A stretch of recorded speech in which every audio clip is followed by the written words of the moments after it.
Buenas noches, hermanos. Normalmente, si alguien nos preguntara cuál fue el primer milagro que realizó Jesús, de seguro la respuesta más corriente sería el de las bodas de Caná, cuando convirtió el agua en vino y que aparece relatado pues en el Evangelio según San Juan. En realidad, hermanos, esta es la versión que presenta el cuarto evangelio, porque si nosotros vamos a los otros evangelios, los llamados sinópticos, Mateo, Marcos y Lucas, vamos a notar algo bastante interesante, que ninguno de ellos consigna este milagro del agua convertida en vino como primer milagro hecho por Jesús, sino que por el contrario, cada uno consigna un milagro distinto para ponerlo como el primero que realizó nuestro Señor. Lo primero que debemos recordar, hermanos, es que cada evangelista escribe para un distinto tipo de lectores. Marcos y Lucas, por ejemplo, escriben para lectores paganos, venidos del paganismo y que se habían hecho cristianos, que habían abrazado el cristianismo. Mateo, por el contrario, escribe para judíos, para personas salidas del judaísmo y que habían aceptado a Cristo como Mesías y se habían hecho cristianos. Juan es un lector o un escritor que podemos llamar universal. Escribe para todos, pero lo hace de una manera ya teológica, producto de una muy profunda reflexión acerca de la persona de Cristo. Por eso sus escritos son mucho más profundos, más meditados y por supuesto muy cargados con simbología según el estilo de escritura de esos tiempos.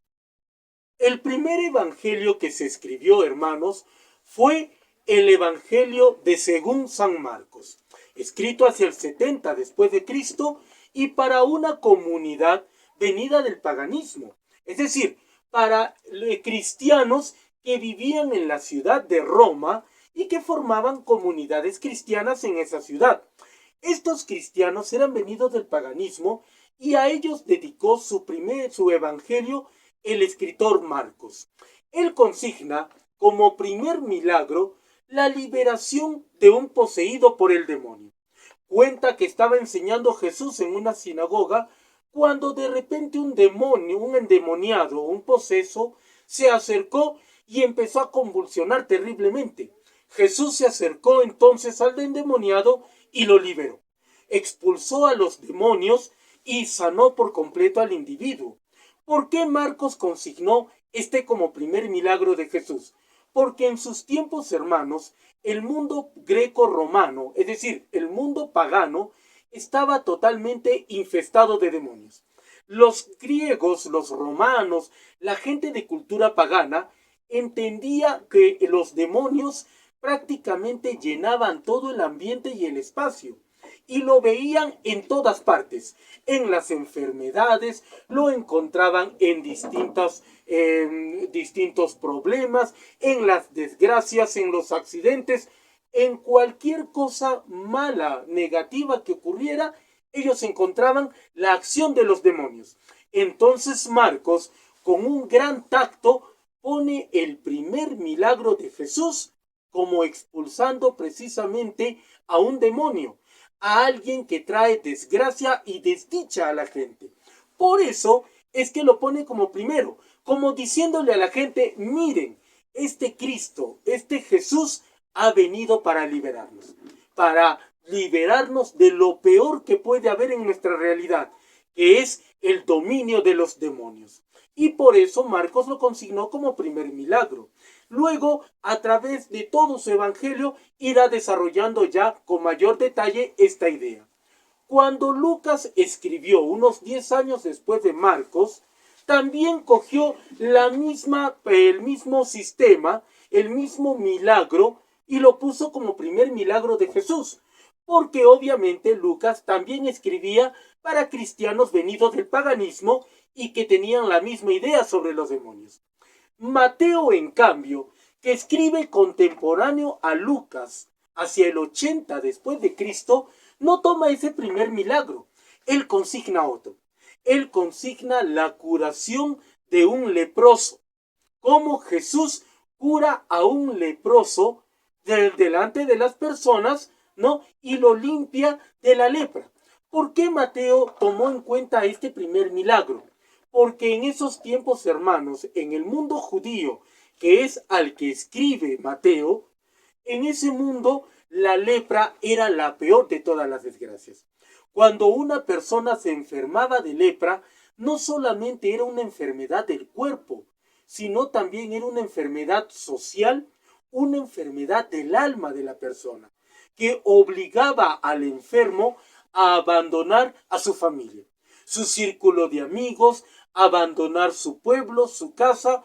Estaba condenado a vagar errante en las afueras de los pueblos, viviendo de la limosna. Debía llevar una campana prendida al cuello y tocar y sonarla cada vez que pasara cerca de alguien para que la otra persona corriera lo más lejos posible de sí. Un leproso no solamente era un enfermo, era un condenado a muerte en vida.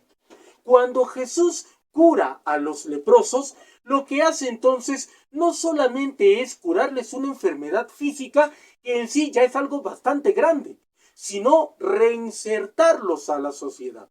Los reinserta a la vida del pueblo, a la vida de la familia, a la vida de los amigos, lo reinserta otra vez como digno hijo de Israel para que pueda seguir viviendo en su sociedad tal y como debería ser desde antes de su enfermedad. Por eso Mateo pone este milagro del leproso como el primero realizado por Jesús, para indicar a sus lectores que el que ha venido, Cristo, no viene solamente para hablar bonito de Dios, sino también para liberar a la persona, para reinsertarla a su sociedad y para darle de regreso, para restaurarle la dignidad de hijo de Dios, de pueblo de Dios, de parte del pueblo de Dios, pues con que la persona ya había nacido. Por eso es que lo consignó como primer milagro. El último evangelio escrito fue ya el de San Juan. Juan, hermanos, escribe ya cerca de finales del siglo I. En el tiempo en que él escribe, la reflexión sobre la persona de Cristo ya había avanzado bastante. Ya habíamos aprendido, ya habíamos conocido en la persona de Cristo al Hijo de Dios. Ya habíamos visto en la persona de Cristo al Verbo encarnado. Y habíamos aprendido acerca del gran misterio de la Eucaristía, que será un tema muy importante que siempre traerá al frente el evangelista Juan a lo largo de su evangelio. Por eso su primer milagro es el de las bodas de Caná, en el cual Jesús convierte agua en vino.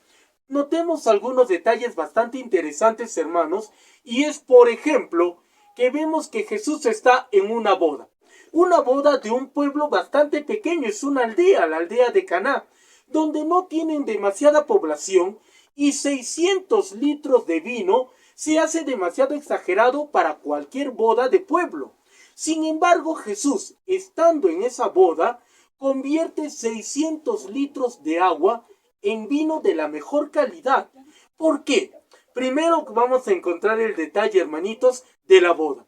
Porque los judíos acostumbraban imaginarse el reino de Dios, el reino mesiánico, como una gran boda, en la que no faltaría la alegría, la luz, el vino y la música. Por eso es que sí empieza el primer milagro, donde Jesús convierte el agua en vino en una fiesta de bodas, una simbología que hace recordar a los lectores de Juan, pues obviamente el reino mesiánico, el reino de Dios. En segundo lugar, los 600 litros de agua no están tomados de cualquier sitio. El Evangelio dice claramente que fueron 600 litros de agua usados para la purificación de los judíos. Es decir, para el ritual de purificación que los judíos acostumbraban realizar siempre al entrar a una casa, antes de las comidas, después de comer.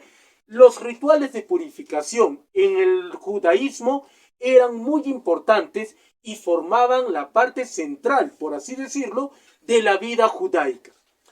Jesús convierte estos 600 litros de agua en vino, como tratando de decir el evangelista, como dándonos el mensaje de que esos ritos de purificación ya no tienen razón de ser.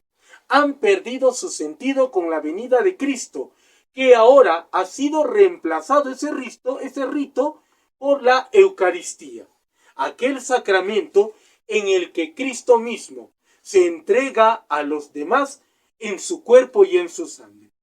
Como verán entonces, hermanos, cada evangelista presenta un primer milagro, según la idea que quería presentar a cada lector. Es más o menos parecido al primer discurso que da un presidente o a la primera encíclica o carta que escribe un papa cuando asume el gobierno. Porque siempre que nosotros vemos que un papa escribe su primera encíclica, nos ayuda a ver cuál más o menos va a ser su línea de pensamiento y cómo va a ser la manera en que va a guiar a la iglesia durante todos los años que Dios le permita gobernarnos. Igual ocurre con un presidente. Cuando da su primer discurso, a través del primer discurso, nosotros podemos más o menos entrever qué es lo que nos espera para el futuro. ¿Qué quiere hacer ese presidente y cuál va a ser su pensamiento, su método, su idea durante los años que nos vaya a gobernar? Lo mismo ocurre exactamente con Jesús. Los evangelistas quieren mostrar a través del primer milagro que realizó Cristo la idea, el mensaje que ellos quieren plasmar en sus lectores sobre lo que Cristo quiso venir a hacer en este mundo. En el caso de Marcos y Lucas, que escriben para paganos, entonces el mensaje es bien claro. Cristo viene a liberarnos, a darnos aquella liberación, aquella libertad necesaria de todas las desdichas y desgracias de este mundo. En el caso de Mateo, Cristo viene a restaurarnos la felicidad, a devolvernos no solamente la salud del cuerpo, sino la dignidad de hijos que desgraciadamente en ese tiempo la lepra hacía perder a la persona. Y en el caso de Juan, Cristo viene para entregarse a nosotros, para dejarnos en el sacramento de la Eucaristía, a través de su cuerpo y de su sangre, el más precioso legado que pudo haber dejado para toda la humanidad. Eso es todo lo que quería compartir con ustedes, hermanos, el día de hoy. Espero que hayan pasado un hermoso domingo y que el Señor los bendiga siempre. Buenas noches.